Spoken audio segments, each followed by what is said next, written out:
Olá pessoal, tudo bem? Hoje aqui para a gente falar um pouco sobre um caso, trazer um caso para vocês de extração e colocação, extração de dentes e colocação de implantes na região do dente 46, na região do molar, né?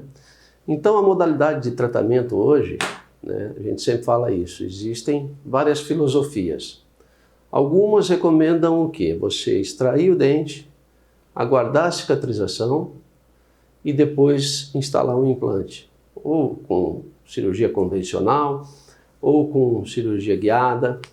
Outras filosofias recomendam que você faça a extração do dente, preenchimento com biomaterial, né, e o uso de um provisório para selar e depois, num segundo momento, você fazer então o quê? A instalação do implante, ou deixar ele sepultado, ou você fazer então uma prótese provisória imediata. Então existem várias correntes filosóficas, tudo depende daquilo que você busca e daquilo que você queira, né, como resultado, como a tua prática clínica diária, aquilo que você opta como o melhor resultado para você. Tá? Então hoje eu venho falar sobre um caso aqui na clínica. A minha conduta é o quê? Sempre que um dente está condenado e que eu tenho a possibilidade de fazer a extração e a colocação de implantes imediato, eu sempre opto por essa conduta, né? E quando é que eu não consigo fazer a colocação imediata? Quando eu não consigo travar esse implante ou quando eu não tenho remanescente. Aí é um conjunto de fatores que precisa ser analisado aonde? No diagnóstico, né? Quando o paciente nos procura, em que a gente faz o exame clínico, as fotografias e uma tomografia para que a gente possa então diagnosticar. Eu sempre falo que o diagnóstico é super importante, porque senão você vai estar tratando somente o efeito e não a causa. Então diagnosticar o porquê que aquele elemento dentário foi perdido, e aí sim a gente apresentar ao nosso paciente quais são as possibilidades reabilitadoras. Então, por que eu opto sempre por, quando eu posso ou quando tenho a indicação de fazer a extração do elemento dentário e a instalação de um implante? Primeiro, a gente faz a preservação da arquitetura gengival, né? Você pode usar enxerto de tecido gengival, enxerto conjuntivo, você pode usar biomaterial, né? Hoje, especificamente, a gente vai falar sobre a extração e a colocação de implante nesta região, quais os cuidados que a gente precisa ter, né? E quais são os benefícios. Então, dentre as duas técnicas possíveis de instalação de implantes, a gente tem duas técnicas: a técnica convencional, em que você faz a instalação à mão livre, né? E a técnica de cirurgia guiada, só para que a gente possa relembrar. A técnica de cirurgia guiada, então a gente precisa o quê? Dos cortes Dicon de uma tomografia, e se é um caso unitário, sempre a tomografia com arcos afastados. Escaneamento, o STL de um escaneamento, que pode ser obtido tanto com escaneamento intraoral, se você tem um scanner na sua clínica, né? Essa não é a realidade de todo mundo. E se você não tem o scanner, você faz o quê? Você faz uma moldagem, né? Uma técnica de moldagem, tomando alguns cuidados. Quais são esses cuidados? Sempre a gente usar um material de moldagem com alta estabilidade, né?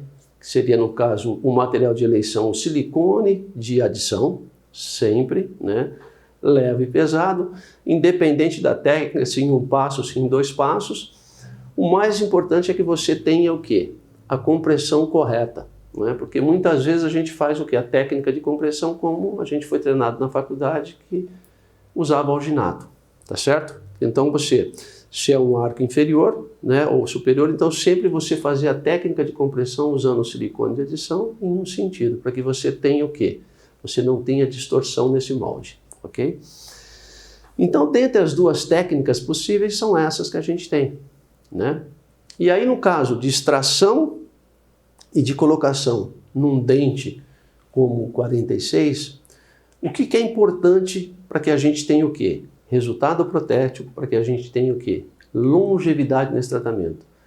É o posicionamento tridimensional do implante. Então, quanto melhor posicionado tridimensionalmente, no sentido mesiodistal, vestíbulo lingual e cervicoapical for esse implante, melhor é o resultado protético que nós vamos ter. E além do resultado protético, a gente tem o quê? Associado a isso, a longevidade do nosso tratamento, tá certo? Então, por isso é que a gente tem que sempre o quê? Optar pela técnica que nos dá mais segurança, que nos dá mais precisão, que nos dá mais previsibilidade, tá certo? Vocês já sabem, nos meus casos eu sempre uso a técnica de cirurgia guiada, tá certo? E o intuito é mostrar para vocês justamente quais são os benefícios que a gente tem quando a gente vai usar a instalação de implantes em um sítio que foi extraído o dente e vai ser instalado o implante. Principalmente no molar inferior, que normalmente tem 2 raízes, né? 3 canais, 2 raízes. E a gente vai ter que instalar basicamente, lógico, depende dessa relação espacial que esse dente tinha com os arcos, ou com os dentes antagonistas e os vizinhos. Então a gente vai ter que ter essa relação espacial e normalmente a gente vai instalar um implante na região o quê? Do septo, né? E esta região do septo, imagine você entrando na mão livre, né? Eu sempre falo que as decisões que a gente toma no campo operatório, então você extrair o dente, você vai fazer o quê? O ponto de ataque. Então isso tudo é muito difícil, são decisões que você tem que tomar na hora e associado a tudo isso, a todas essas decisões, nós temos um fator preponderante. Muitas vezes o seu paciente se mexe, ele fecha, ele mexe um pouquinho e justamente naquela hora que você está fazendo o quê? O ponto de ataque com a broca lança ou com a broca esférica, aí depende muito da técnica e depende muito da marca comercial do implante que vocês utilizam, ok? Então o nosso objetivo hoje aqui é justamente mostrar o benefício que a gente tem usando a técnica de cirurgia guiada num caso de extração e colocação de implantes. Caso esse que aparece constantemente no nosso dia a dia, na nossa clínica ou na sua clínica.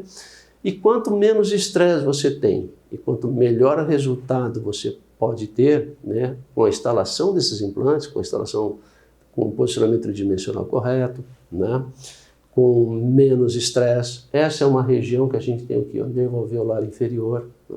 Tudo que a gente não quer é tocar esse nervo. Então tem vários benefícios. Vamos começar a falar com vocês, então.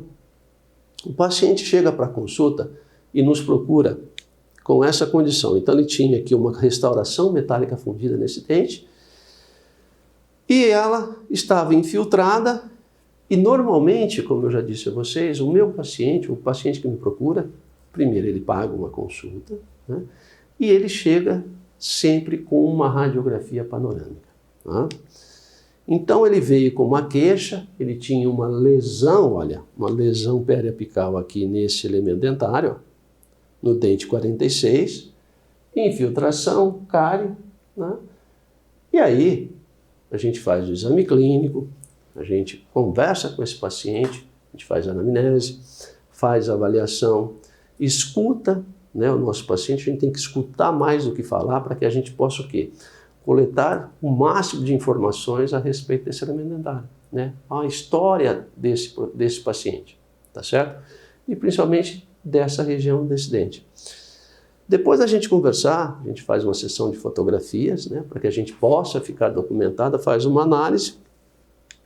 E aí, a primeira coisa que eu faço após eu diagnosticar, para que eu possa indicar uma técnica ou a outra para esse paciente, é eu avaliar o quê?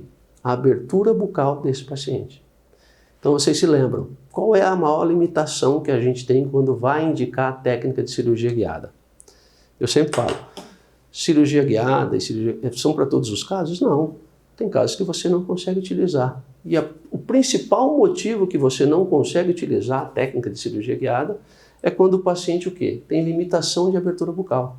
Né? Porque os instrumentos, normalmente, na maioria dos kits, são maiores. Por quê? Porque você tem o guia cirúrgico, você tem o posicionamento das anilhas e você tem a distância do posicionamento dessas anilhas com a estrutura óssea, com o osso do paciente.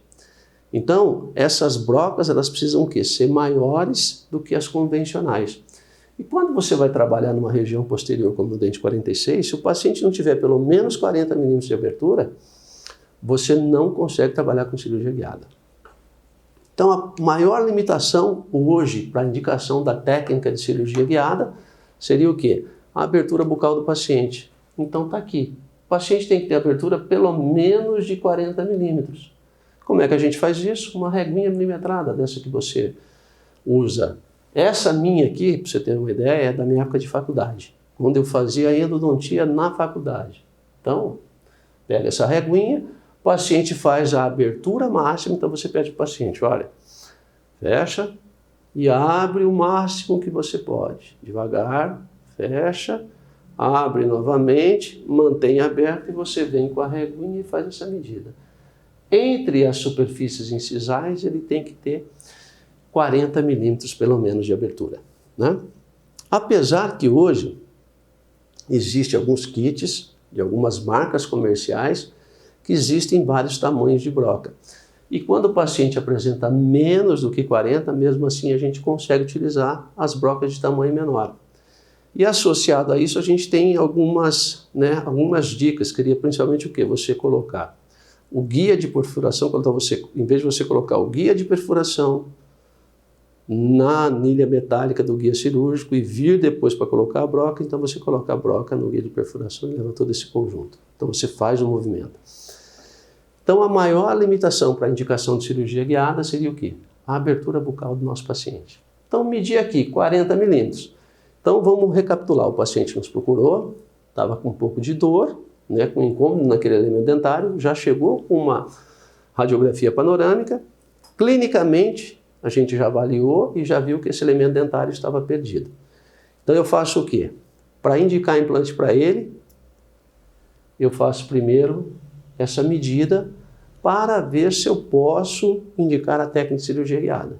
Então, de novo, elemento dentário perdido, nós vamos fazer o quê? Nós vamos voltar aqui em março só para que vocês possam ver.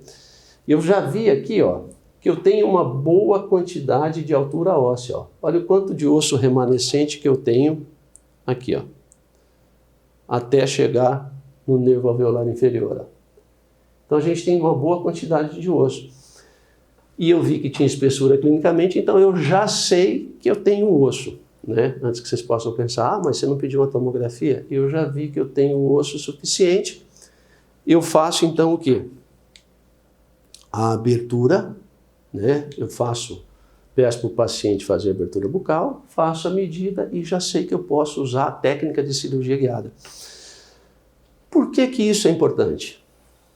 Porque aqui eu vou usar a cirurgia guiada e sempre nos casos unitários e parciais tem que ser o quê? Com arcos afastados, para que depois a central de planejamento consiga fazer a fusão das duas imagens com o mínimo de distorção possível, tá? Por isso é que é importante. Feito isso, 40 milímetros, o nosso paciente então é encaminhado para a central de radiologia. Eu peço uma tomografia, no caso só de mandíbula, né? Olha aqui, ó. No caso a tomografia só de mandíbula, tá certo? E notem que com arcos afastados, ó. Ele não está ocluindo.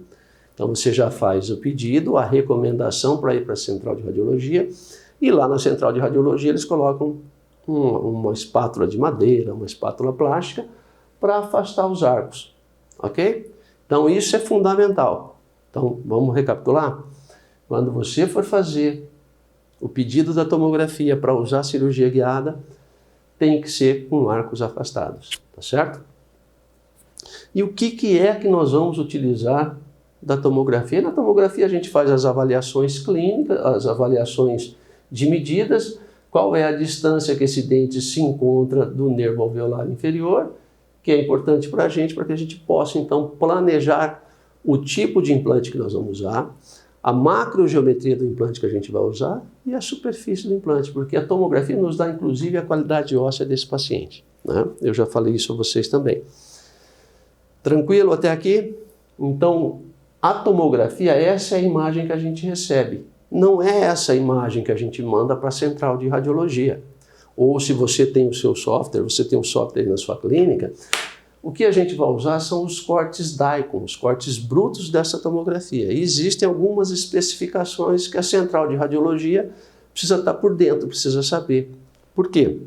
É importante porque, de acordo com o software que eles forem utilizar, que a central de planejamento utiliza, você tem algumas características, algumas especificações, tá certo? Não é necessário a gente saber isso, a central de radiologia que tem que saber para que trabalhe vamos dizer assim, afinado a central de radiologia com a central de planejamento, ok? Então, o primeiro passo, obter então os cortes DICOM através de uma tomografia. Sempre um tomógrafo que esteja regulado, uma radiologia que saiba executar, né, essa tomografia. Então, existem alguns cuidados que precisam ser tomados. E aqui eu vou obter então DICOM com a tomografia e eu preciso agora do quê? Do STL para enviar para a central de planejamento. Por quê? A central de planejamento ela vai pegar o DICOM da tomografia e vai inserir no software. Tá? Vai pegar o STL do escaneamento e também inserir no software. E vai fazer a fusão das duas imagens. A imagem óssea da tomografia e a imagem clínica de um STL, que pode ser obtido através da técnica de moldagem ou através do escaneamento intraoral. A técnica de moldagem, qual é o principal cuidado que a gente tem que ter? Na compressão. Então, escolher um material adequado, no caso, a gente recomenda silicone de adição, leve e pesado, para que a gente tenha detalhes. Porque quanto mais detalhe você obtiver, melhor esse guia que vai ser impresso vai se adaptar sobre a estrutura dentária dos dentes remanescentes da boca do paciente, maior estabilidade e maior precisão nós vamos ter na técnica. Por isso é que eu não devo usar o quê? Um silicone de condensação, eu não devo usar um alginato. Por quê? Porque são materiais que não vai reproduzir com fidelidade máxima a estrutura dentária. Um outro detalhe que é importante, mesmo que você esteja localizado fora dos grandes centros, minha cidade não tem laboratório disso. Como é que eu vou fazer? Você utilizando um silicone de adição, dependendo da marca comercial, você pode vazar esse modelo com até 14 dias. Então, molda o seu paciente, encaminha para o laboratório vaza esse modelo e o próprio laboratório, a maioria dos laboratórios hoje tem um scanner de bancada. Então, ele faz o escaneamento desse modelo e vai mandar, então, para a central de radiologia ou manda para vocês o STL desse modelo, como foi feito aqui no caso. Então, a gente fez um molde, é muito importante, então, aqui, ó, no caso, a gente vai trabalhar no inferior, então, que a gente não tenha o quê? Bolhas, né? Que a gente tenha o quê? Fidelidade, ó. Não tenha rasgamento, não tenha bolhas. A partir daí, manda para o seu laboratório, o laboratório vaza, faz escaneamento e vai nos mandar o quê? O STL do modelo, que é a linguagem do escaneamento. DICOM é a linguagem da tomografia e STL é a linguagem do escaneamento. Para fazer, então, a fusão dessas duas imagens num software, existem várias marcas comerciais de software. Aqui, nesse caso, foi usado o software Codiagnósticos, mas pode ser usado o da Trishape, pode ser usado o Nobelguide, existem várias marcas comerciais, pode ser usado o Exocad, tem várias marcas comerciais. Isso aí depende do relacionamento, depende da central de planejamento que vocês forem optar, existem várias no Brasil, muito boas por sinal. Então, dependendo desta central de planejamento, vai ser a marca comercial do software. Aqui, no caso, foi feito com software Codiagnósticos. O que é importante, então, a gente avaliar? E aqui existe um monte de mimimi, né? Eu sempre falo, quando é que eu posso, o que eu preciso para começar a fazer cirurgia guiada? O que o dentista precisa para começar a fazer cirurgia guiada? Ele precisa de, primeiro, querer mudar, querer melhorar, tá certo? Então, o mais difícil no dentista, muitas vezes, é o próprio ego. Edilson, eu tenho a minha mão muito boa para cirurgia, eu resolvo todos os meus casos à mão livre, eu sou rápido, Tá tudo certo, né? Tá ótimo, não tem problema algum. Então, o primeiro ponto é o dentista querer a mudança. Se não, eu vou fazer só para ver. Não, você precisa querer a mudança. Você precisa o quê? Fazer uma análise dos seus casos, você analisar os resultados que você está tendo, os resultados que você está entregando para o seu paciente. Você está contente? Você está feliz? Está tudo ótimo. Se você já tem todos esses benefícios que eu sempre falo, segurança, precisão, previsibilidade, posicionamento tridimensional correto, posicionamento de mercado e resultado protético, e o seu paciente está satisfeito, está tudo certo, né? Por quê? Então, quando eu quero a mudança, quando o dentista quer a mudança, ele precisa o quê? Estar disposto a aprender novamente, né? Você vai ter que aprender a técnica de cirurgia guiada. Não é porque você é um excelente cirurgião em campo aberto, a mão livre. Campo aberto está errado, porque vamos distinguir assim, a mão livre e cirurgia guiada. Porque a cirurgia guiada hoje ela é flapless e ela é em campo aberto também, tá certo? A gente utiliza em todos os casos. Então, essa é uma mudança que os dentistas ainda não estão atentos. Eles acham que todos os casos de cirurgia guiada são casos o quê? Flapless, sem retalho. E não é verdade. Hoje a gente usa com retalho, para casos de reconstrução, para várias... As indicações mudaram em relação ao início da técnica lá quase 20 anos atrás, tá certo? Então você querendo a mudança é o primeiro passo. Segundo, é administrar o teu ego, né? Porque você vai precisar sentar, estudar. E sempre que a gente faz uma mudança, né, a gente muda o nosso protocolo, no início vai ficar pior, né? Isso independe se é cirurgia guiada ou o que quer que seja, né? Qual técnica? Ah, técnica de preparo de dentes, você vai mudar? No início vai ficar pior, por quê? Porque você está acostumado de uma maneira. Quando você muda essa técnica, quando você faz essa mudança, o que vai acontecer? Você vai se sentir desconfortável, porque você vai sair da tua zona de conforto. Saiu da zona de conforto, gente, o que vai acontecer? Vai ter dor, né? Vai ter desconforto, vai ter incômodo, vai ter estresse, mas vai piorar no início para te colocar num outro nível. Eu que faço cirurgia há mais de 15 anos, cirurgia guiada há mais de 15 anos, posso falar. E eu também já fui, inclusive, né, no início da cirurgia guiada, né, os meus amigos, os grandes cirurgiões do Brasil, eles me tiravam sarro, né? Falavam assim, Edilson, você está indo para a cirurgia guiada porque você não sabe fazer cirurgia. E eu sempre fui muito bem definido quanto a isso, eu não tenho nenhum tipo de problema. Eu sempre busquei muito, sempre estudei muito e não desisto, né? Até que a gente possa, porque a minha maior preocupação é eu entregar o melhor para o meu paciente, né? É entregar o melhor resultado estético, é entregar o melhor resultado funcional, é entregar um tratamento com longevidade. E hoje, muita gente fazendo implantes, né? O mercado está super concorrido, o mercado está super disputado, e o problema maior é que está sendo disputado pelo preço, né? Quando você não tem um posicionamento de mercado, você vai disputar pelo preço. Isso é ruim, né? E aí as pessoas não se preocupam em entregar o melhor, se preocupam em pegar o paciente. A minha preocupação maior, primeiro, com segurança, tanto a minha segurança quanto a do meu paciente. E segundo lugar, poder entregar o que há de melhor para o meu paciente. Porque esse relacionamento que a gente tem com o paciente é fundamental. Por quê? Porque essa é uma relação de confiança. Se você quebrar essa relação de confiança com um paciente, aí você acha que é normal, passa a quebrar com outro e daqui a pouco você está fora do mercado, né? Então, é super importante você ter o quê? É poder entregar isso para o seu paciente, entregar a melhor tecnologia, entregar a melhor técnica. E muitas vezes isso o ego não nos permite, né? Tem aquele caso que chega para você, né? Chega para a gente, olha, esse caso não é para mim, eu vou te indicar, né?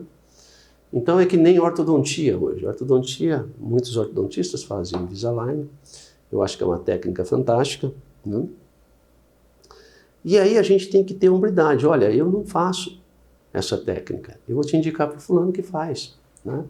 Eu recebo muita indicação, as indicações que eu recebo, na maioria das vezes, são só, né, pepinos, aqueles casos difíceis de solução, casos de extração e colocação de pacientes jovens, que tem todos os dentes remanescentes com parâmetro, né? É um caso que você não pode ter nenhum tipo, vamos dizer assim, você tem que minimizar ao máximo os problemas, porque primeiro é um paciente novo, segundo, tem todos os dentes, né, remanescentes para que ele possa ter um parâmetro, e terceiro, é um paciente que vai vir muito tempo, tá certo? Então a gente tem que fazer o máximo, entregar o máximo para o nosso paciente.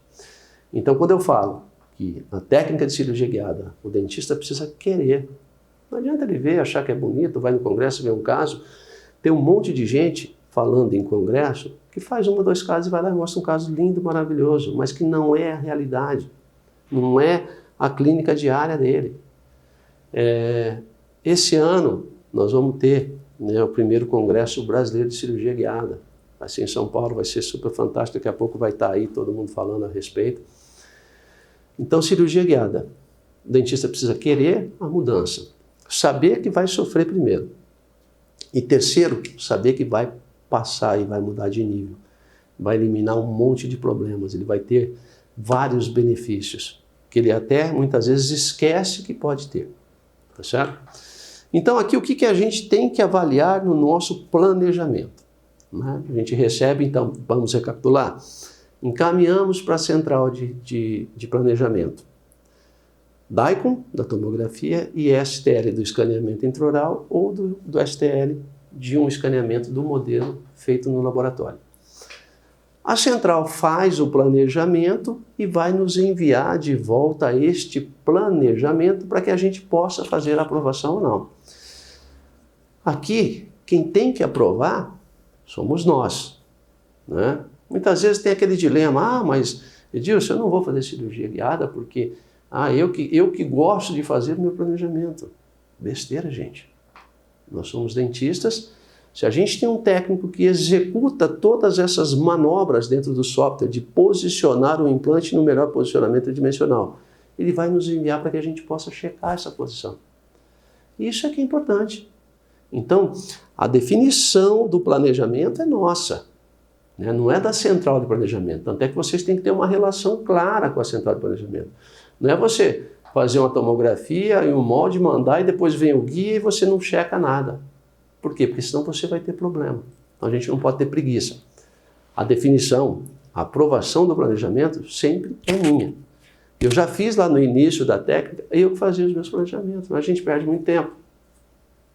A gente passa a gostar, né? Porque você começa a posicionar o seu implante ali de acordo com a prótese, é fantástico, é gostoso pra caramba.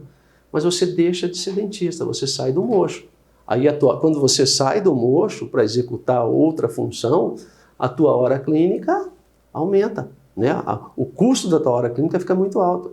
Aí você passa a produzir menos, a ganhar menos. Quando na realidade a cirurgia guiada nos proporciona ganhar mais, porque a gente economiza o quê? Tempo clínico, tempo cirúrgico. Então, a aprovação sempre é nossa, mas fazer o planejamento eu acho que não vale a pena. Eu acho que a gente tem centrais, boas centrais dentro do Brasil e mesmo fora do Brasil, né? A gente tem várias centrais que vocês podem utilizar. Hoje com a globalização está super tranquilo, a gente pode usar várias centrais no Brasil e fora do Brasil, tá bom? Então a responsabilidade pela aprovação do planejamento é nossa, né? A gente recebe as imagens da central, essa comunicação pode ser feita de várias maneiras, né? Existem centrais que encaminham pelo e-mail algumas imagens, outras mandam pelo WhatsApp. Existem outras que você faz um Skype, né, que ele vai fazendo o planejamento juntamente com você ali. Então você marca uma hora com o planejador. E existe a central que faz o quê? Que faz esse planejamento, grava um filminho e encaminha para a gente, juntamente com as imagens e um relatório, para que a gente possa ver então esse posicionamento, né, como ele fez esse posicionamento dos implantes, para que a gente possa aprovar ou não, tá certo? E normalmente você avalia sentido mesodistal, vestíbulo lingual, cérvico apical, né, de acordo com o dente antagonista, né, se você fez um enceramento, se você não fez. Então é muito importante que você faça a avaliação final. Por quê? Porque clinicamente você que está em contato com o seu paciente, né? Se você quiser, muitas vezes a gente faz aqui, como eu faço quando eu utilizo o DSD, eu faço um filmezinho do meu paciente, né, com os movimentos todos, abertura, fechamento, lateralidade, protrusão, né? Quando é um caso estético, mostrando vários fatores, então por quê? Porque isso ajuda muitas vezes a central de planejamento. É necessário? Não, não é necessário, isso é excesso de cuidado, tá bom? Então eles encaminham, ó. Então a gente já faz essa avaliação, olha lá. Isso aqui são as avaliações axiais. Essa imagem roxinha por fora é do STL, né? É a imagem, vamos dizer assim, clínica. E essa branca é o DICOM, é o STL, né? Não é o STL, não. É o DICOM a de dentro branca e a roxinha é o STL. O STL é como se fosse a imagem clínica e a branquinha do Daikon é como se fosse a imagem óssea, ou é a imagem óssea, tá certo? Aqui, mostrando então a centralização, olha, isso aqui é um corte axial nesse sentido, ok? Olha lá, vem uma outra imagem. Nesses casos, você pode, de acordo com o seu laboratório, com a relação que você tem com o seu laboratório de prótese, ele escaneia este modelo, tá certo? Remove esse dente que vai ser extraído e já faz um enceramento virtual e manda isso para a central de planejamento. Como aqui, ó. Aqui já está feito aqui, olha, um enceramento, olha, do dente, tá certo? Então você tem a imagem, olha lá, do implante, do componente e o desenho já da coroa clínica do dente futura.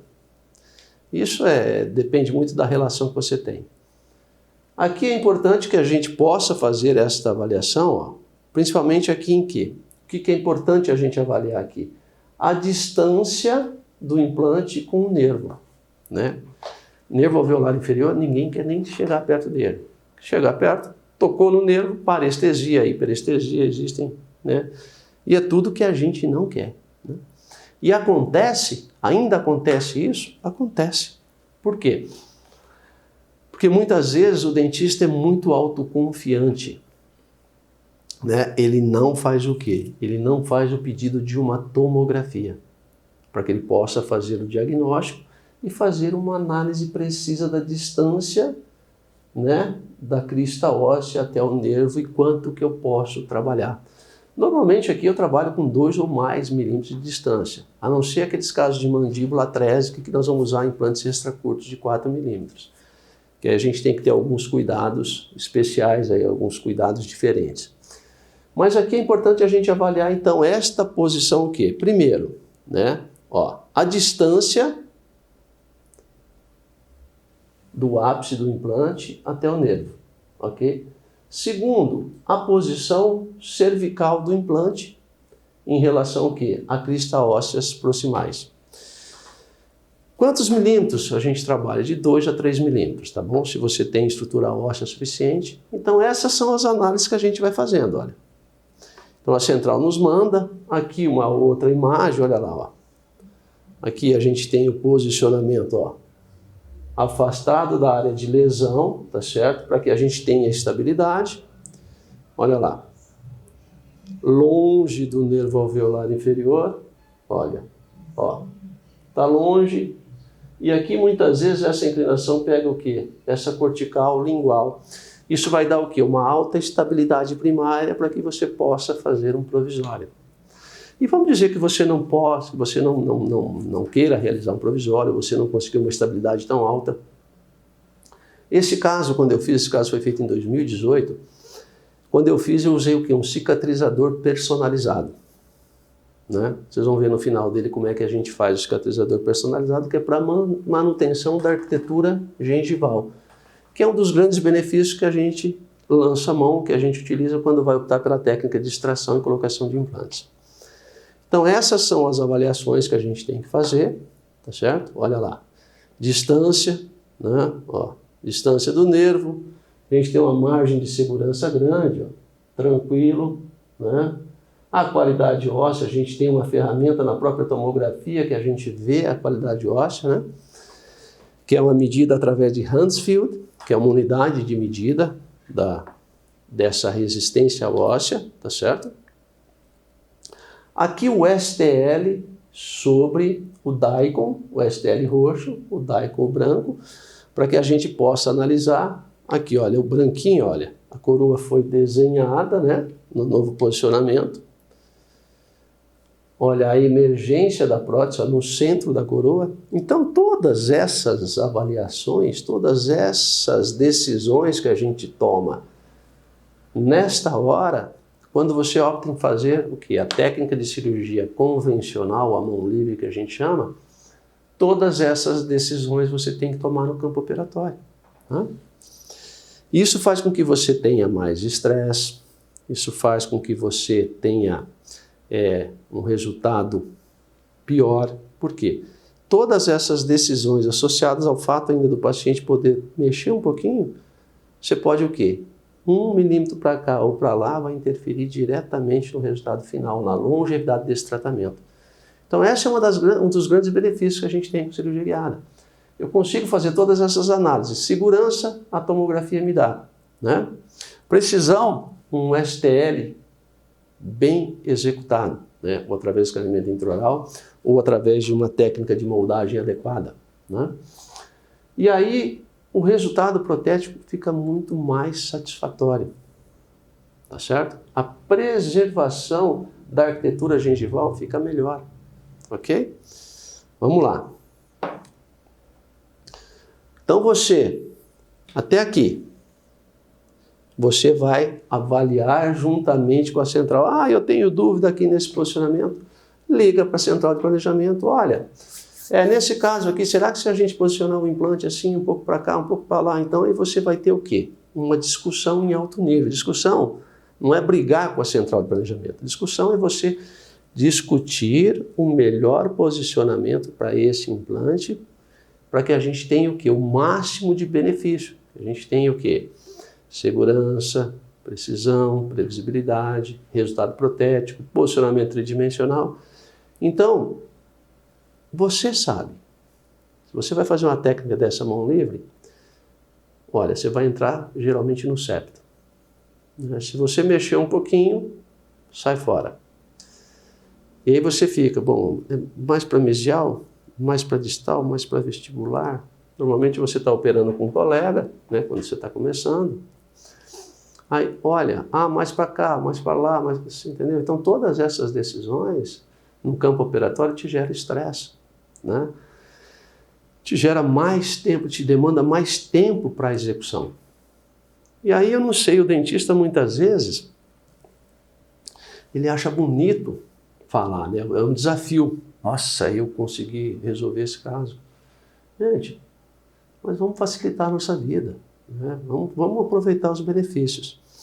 Então, discutiu com a central, aprovou o planejamento, o próximo passo é o quê? A central de planejamento vai imprimir esse guia cirúrgico, né? Para que a gente possa executar o quê? A nossa técnica de cirurgia guiada. O que é importante você analisar? Primeiro, a impressora que a tua central de planejamento utiliza. Existem várias impressoras, né? Várias qualidades de impressão. Tem algumas centrais que fazem com filamento, né? Eu não utilizo, mas eu já vi isso acontecer, tá certo? Então a gente tem que tomar cuidado quando vai fazer essa parceria com a central de planejamento, para que ele tenha uma boa impressora, para que você tenha o quê? Um guia com qualidade, tá certo? Uma outra coisa que a gente tem que avaliar, quando você recebe o guia, e se você fez a técnica de moldagem para obter o STL, então você tem o quê? O seu modelo na clínica, né? Aí você faz o quê? Recebeu esse guia cirúrgico, você prova esse guia cirúrgico no modelo, que o seu laboratório fez o escaneamento. Se esse guia no modelo não encaixou, pode esquecer. Então, esse é o primeiro teste que a gente tem que fazer. Uma outra coisa que é importante, essas aberturas que a gente tem, olha, a gente precisa ter o máximo de aberturas nos dentes vizinhos para que a gente possa verificar ou avaliar esse correto assentamento do guia cirúrgico. Isso chama-se janelas de inspeção, ok? Isso é fundamental para que a gente verifique, porque muitas vezes se o guia se assenta na porção posterior e na região anterior não se assenta, então ele vai mudar o quê? A posição desta anilha metálica. Mudando a posição da anilha metálica, assim, você vai o quê? Você vai ter um posicionamento errado do implante, ok? Então, avaliar primeiro, né? A gente sempre faz aqui uma inspeção manual. Segundo, eu uso esse modelo. Em terceiro, eu pego o kit que eu vou usar e testo se todos os guias de perfuração se encaixam. Os guias de perfuração que eu vou utilizar na técnica, aqui foi um implante, se não me engano, de 4.3 ou de 5, 4.3. E aí eu uso os guias de perfuração que eu vou utilizar até a referida broca e vejo se encaixa perfeitamente. Por que é importante você fazer isso antes de você marcar a cirurgia? Para você não ter estresse. Normalmente, algumas centrais, essa anilha ela é encaixada, outras centrais ela é colada, e muitas vezes tem o quê? Tem um pouquinho de cola que vem por dentro, impede esse correto assentamento. Muitas vezes pode ter deformado um pouquinho, então a gente não sabe. Então tem que testar antes de você marcar a tua cirurgia, tá bom? Depois que a gente, então, recebeu o nosso guia cirúrgico, fizemos as checagens, né? Então é interessante você ter um checklist. Inspeção manual se não tem nenhuma parte cortante, se não invade tecido mole. Segundo, você avaliar se encaixa perfeitamente no teu modelo que você utilizou. Ah, Edilson, eu não fiz uma moldagem, eu fiz escaneamento. Sem problema, tá tudo certo. Por que você não consegue testar na boca? Né? Você deve estar pensando, mas eu não vou testar no modelo, eu vou testar na boca. Só que não se esqueça, sempre que você vai trabalhar com extração e colocação, você não consegue fazer a prova. Por quê? Porque o elemento dentário está aqui. Correto? Por isso que é importante você fazer o quê? A prova neste modelo, se você fez o modelo. Tá? Marcamos, então, a partir da checagem. Então, checagem do guia se está machucando. Das chaves, né, dos guias de perfuração, se encaixam na anilha. E terceiro, se está se encaixando no seu modelo. Tá? Tudo certinho, marcamos a cirurgia. O primeiro passo da cirurgia é fazer o quê? Fazer a extração. Correto? Aqui é um dos problemas que podem acontecer, que me perguntam, Edilson, mas e se esse guia não se encaixa? Então você tem que estar preparado para fazer o quê? Para resolver a mão livre. Mas eu não estou preparado, eu acho que... Então você faz o quê? Você faz um provisório selando, você faz a extração desse dente, vem com o guia, não se adaptou, faz um provisório apoiando aqui com... Então você apoia aqui, estou mostrando no computador, vocês não vão conseguir ver, né? Lógico. Deixa eu fazer aqui, ó. Então você tira essa restauração do paciente, a restauração do dente posterior, faz um clips ou um fio ortodôntico aqui e faz um provisório selando para manter fazer essa manutenção, tá certo? Isso na pior das hipóteses, é a pior intercorrência, né? A maior intercorrência que a gente pode ter em cirurgia guiada, ok? Aqui é importante... Então vamos lá, vamos lembrar agora do diagnóstico. Então a gente fez o diagnóstico lá atrás para que a gente fizesse então extração e colocação do implante na mesma sessão com um cicatrizador personalizado para a gente fazer o quê? A manutenção da arquitetura gengival, para que a gente tenha o quê? Uma maior longevidade desse implante, ok? Então aqui o que é que nós temos que fazer? Nós temos que ter uma estratégia para a exodontia, para a extração desse dente. É fundamental a estratégia. Extração, muitas vezes a gente negligencia, fala, tranquilo. E aí você vem aqui com uma alavanca ou com fórceps e rompe todas essas paredes. Então quer dizer, você lançou mão de você indicou a extração e colocação, está usando a técnica de cirurgia guiada, e aí você vai negligenciar justamente aonde? Na extração. Então é uma estratégia que você tem que ter. Vocês viram lá na radiografia e na tomografia que esse dente tinha raízes abertas, né? Então não adianta você vir com um fórceps tentar tirar esse dente. Ele tem raízes abertas. Você vai tentar tirar, ele não vai vir, ele vai quebrar lá embaixo, vai ter que ficar cutucando. Então o que é que eu sempre faço? Eu faço o quê? Odontosecção, princípio básico de extração. Divide as duas raízes e vem com uma alavanquinha e você tira sem fazer nenhum tipo de esforço, sem estresse para você. Preserva ao máximo essa arquitetura gengival e principalmente é importante você preservar o que nesses casos? A arquitetura óssea e gengival das proximais, tá certo? Então vamos lá, vamos dar uma olhada? Olha aí. Então eu uso aqui uma broca, uma 4138, uma 3203, depende muito da espessura. Faço então aqui toda a odontosecção, secciono essas duas raízes, tá certo? Sem tocar em tecido gengival, faço o descolamento. E aí eu venho o quê? Eu venho primeiro com uma alavanquinha, tiro aquela raiz distal, que é onde eu tenho aquela lesão, que tinha aquela lesão inicial, cureto aquela lesão, olha que a lesão sai inteirinha, né? Limpo bem, venho com a alavanca na raiz mesial e removo a raiz mesial. E aqui está feita a exodontia, preservando o máximo, olha lá, tá certo? Preservando toda aquela arquitetura gengival sem lacerar a gengiva, tá certo? Isso é fundamental para que a gente preserve, para que a gente tenha o quê? Resultado final, porque a gente fez o diagnóstico e a indicação de uma técnica de preservação da arquitetura gengival, né? Por isso, extração e colocação. E olha aqui, ó. Olha como é importante, ó. Aqui está o septo, ó. Aqui vai ser onde a gente vai fazer o quê? O nosso ponto de ataque. Aí você imagina você vir fazer o ponto de ataque aqui a mão livre, né? Então muitas vezes você vem a mão livre, começa a broca escorrega, escorrega, escorrega. Aí você já perdeu a referência inicial.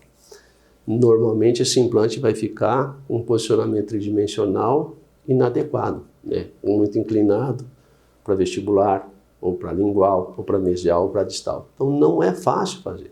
Ah, mas a minha mão é muito boa, eu sou muito bom em cirurgia. Tudo bem, né?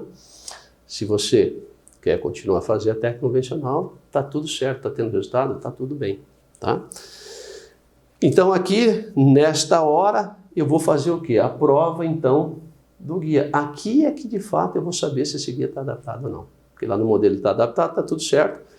Possibilidade, então, por isso é que é importante todo o protocolo de preparo do caso. A cirurgia guiada, você tem um protocolo de preparo que você tem que seguir à risca, né? É como se fosse uma corrente composta por elos. Se você negligenciar um dos passos desse protocolo de preparo, você vai ter problema justamente aqui nessa hora. Aí é que bate o arrependimento e fala, poxa, por que eu não usei um silicone de adição? Por que eu não caprichei na hora de moldar? Tá certo? Então, seguiu o protocolo todo de preparo, fica tranquilo que você não vai ter problema nenhum.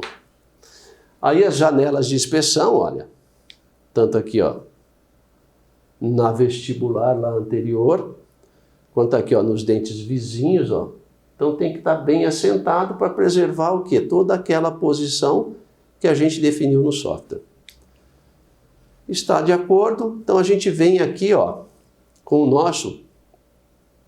nossa primeira guia de perfuração, broca de 2.0, e na altura e na medida necessária, tá certo? Então, olha, você está totalmente seguro.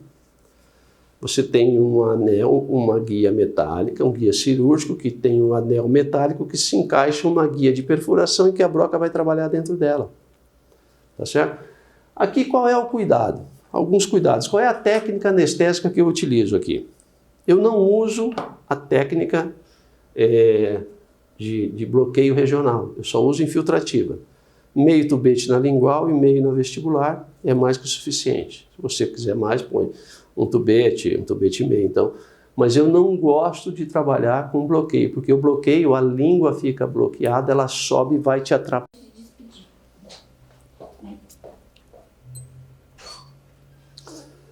Então, a técnica anestésica que eu utilizo eu não gosto de usar o bloqueio regional, porque a língua sobe, né? E vai atrapalhar a gente na hora de fazer. Ele fica removendo o guia. Então, eu uso qual a técnica anestésica que eu uso nesse tipo de caso? Eu uso somente infiltrativa, né?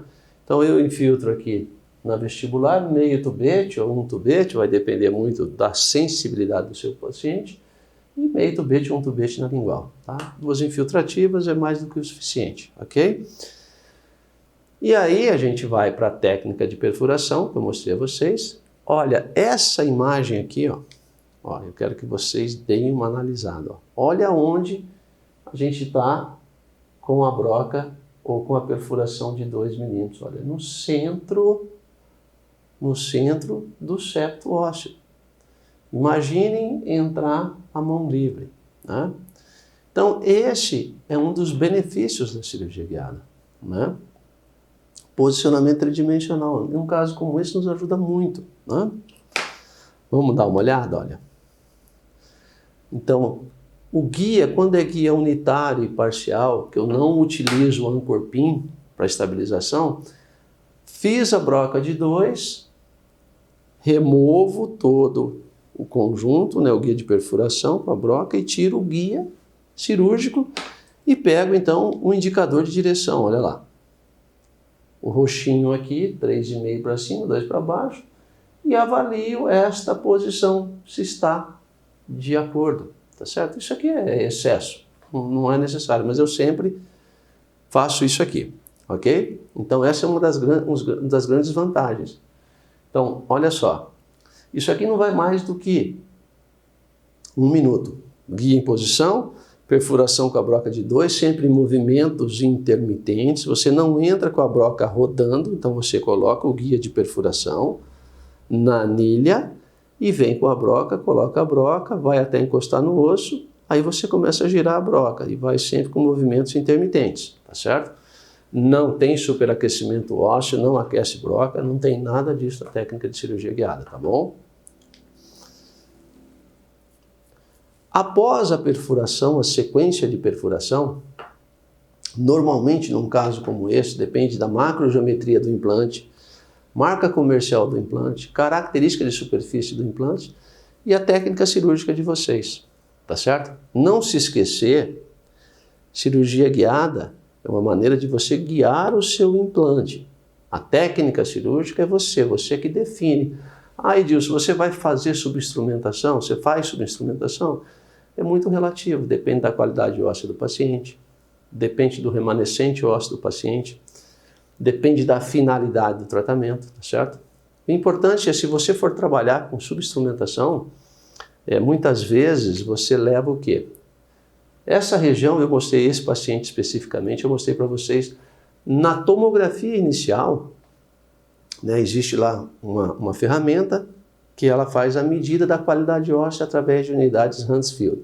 Então você delimita lá um quadrado, um triângulo e vai naquela região. Então onde eu ia trabalhar na região de septo, a qualidade óssea do meu paciente era ótima, né? Estava dentro dos padrões, então não precisava fazer o que? Subinstrumentação. Então eu fiz uma instrumentação convencional, tá certo? E estabilidade desse implante.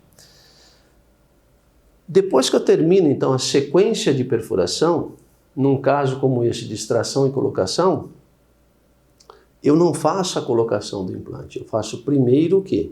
A colocação do biomaterial, porque existe o espaço em que a raiz ocupava, você vai posicionar o implante no centro desse alvéolo e existe todo o espaço que as raízes ocupavam, tanto a mesial quanto a distal. No início, eu fazia o quê? Eu sempre instalava o implante e depois preenchia com biomaterial. É uma dificuldade, principalmente em casos anteriores. E por mais que você condensava, normalmente você não chegava até o final, sempre tinha espaços vagos, espaços vazios, tá? Aí, num segundo momento, eu comecei a instalar o implante, colocar um cicatrizador e preencher, né? Também não era adequado. Até que num belo dia eu resolvi o quê? Porque a técnica de cirurgia guiada, ela guia o teu implante. Então eu fiz o quê? Eu termino a perfuração, como aqui, ó, né?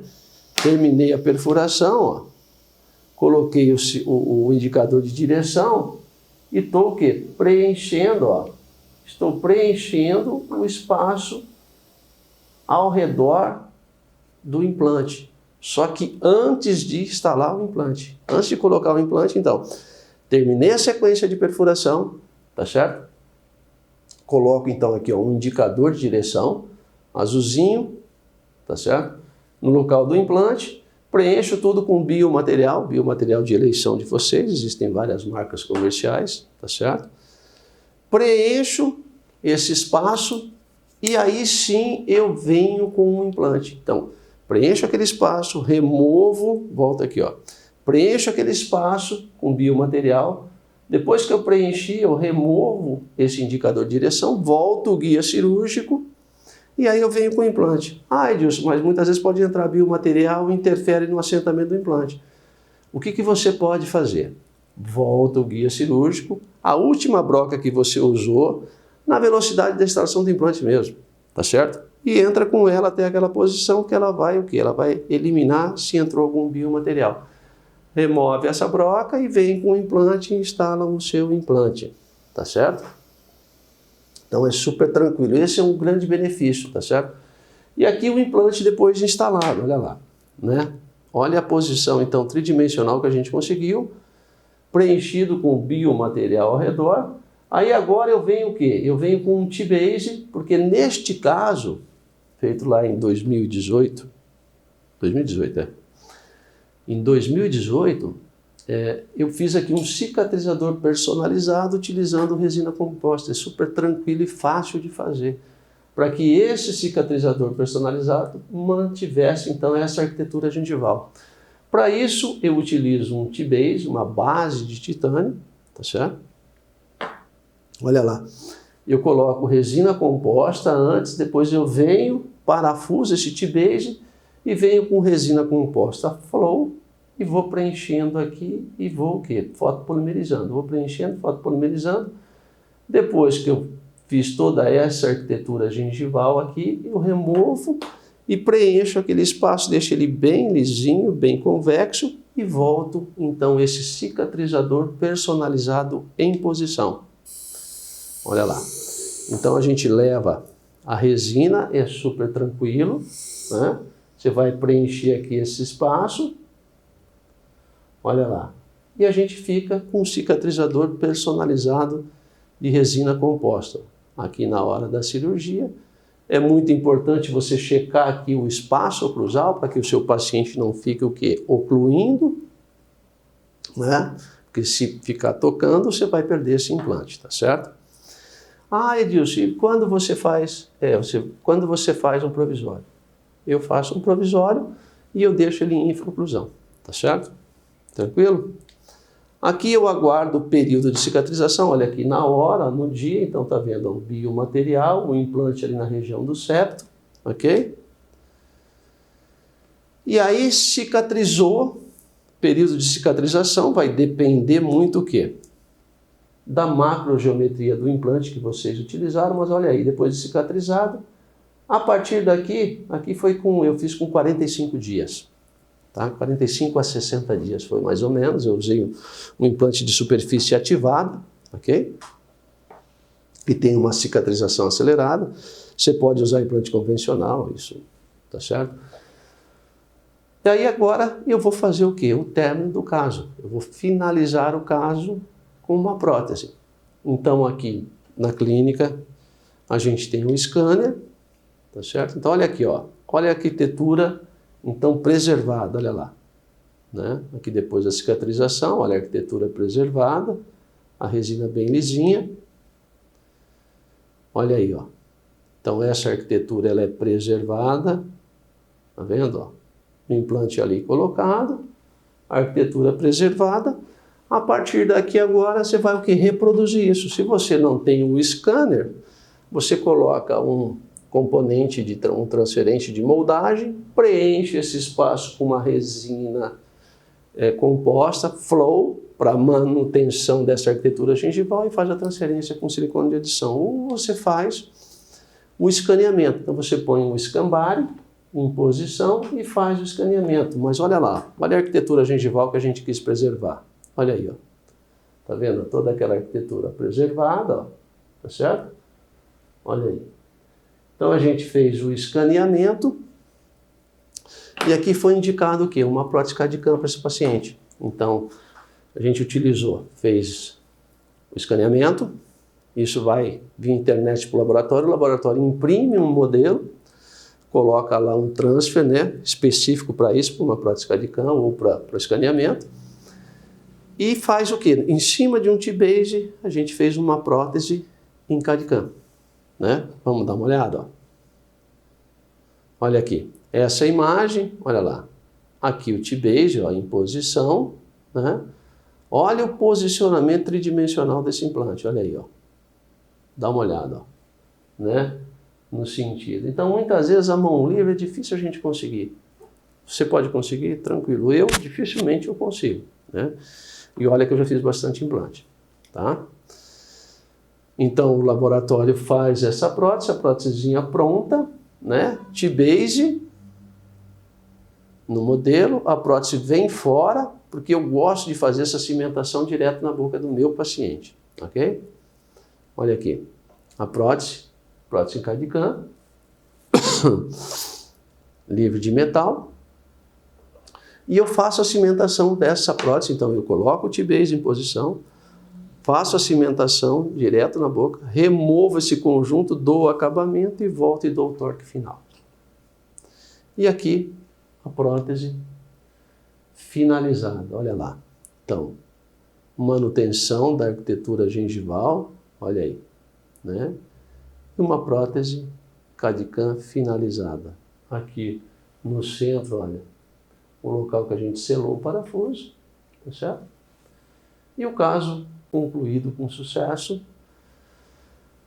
E é importante a gente sempre falar o quê?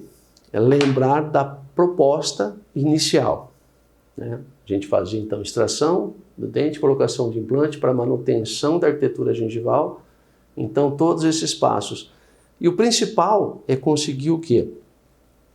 É conseguir o posicionamento tridimensional, que é uma das etapas mais difíceis, para que a gente possa ter resultado protético e para que a gente possa ter o quê? Longevidade, principalmente do nosso tratamento. Então isso é fundamental. Eu sempre falo que essa escolha a gente sempre tem que ter, né? Então a proposta inicial para o nosso paciente é que é importante, né? Então aqui a gente consegue, num caso como esse de extração e colocação, em que você vai posicionar o implante, a posição tridimensional dele é justamente aonde? Na área de bifurcação, né? Na área ali do septo ósseo, então isso é muito difícil. E a técnica de cirurgia guiada nos dá isso aqui. Então eu sempre, o intuito é sempre tentar mostrar a vocês os benefícios que ela nos traz, que a técnica de cirurgia guiada nos traz. Não necessariamente que você tem que usar. Eu sempre falo o seguinte, se você não utiliza a técnica, experimenta, faz um caso, né? Se você começar com a técnica, dificilmente você vai dar um passo atrás, tá certo? Muito obrigado.